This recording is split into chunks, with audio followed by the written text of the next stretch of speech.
Honours পরীক্ষা দিয়ে 22তম বিসিএসে অংশ নিয়েছিলাম।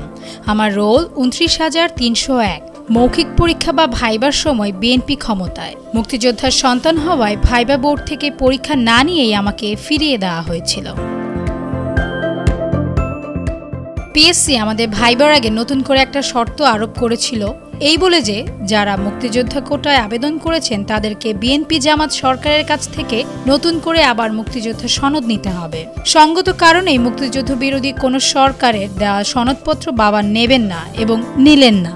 আমার লিখিত পরীক্ষার ফলাফল খুবই ভালো থাকায় আমার বিশ্বাস ছিল বিসিএস এর চাকরির জন্য আমার কোনো কোটার প্রয়োজন হবে না। যথারীতি ভাইবা দিতে গেলাম। বোর্ডে থাকা শিক্ষকরা আমাকে চিনলেন এবং মুক্তিযুদ্ধ বিরোধী সরকারের প্রদান করা মুক্তিযুদ্ধ সনদ না থাকায় আমার মৌখিক পরীক্ষা গ্রহণ করলেন না।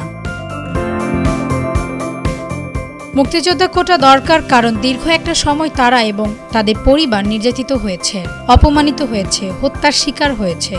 তখন কেউ ন্যূনতম প্রতিবাদও করেন নাই, বুক চিতিয়ে বলেন নাই এই দেশ মুক্তিযোদ্ধাদের, আমরা তাদের অপমান মানি না, মানব না। আজকে যেমন আপনারা তাদের অপমান করছেন, তেমনি অতীতে আপনাদের পূর্বপুরুষরাও করেছিল।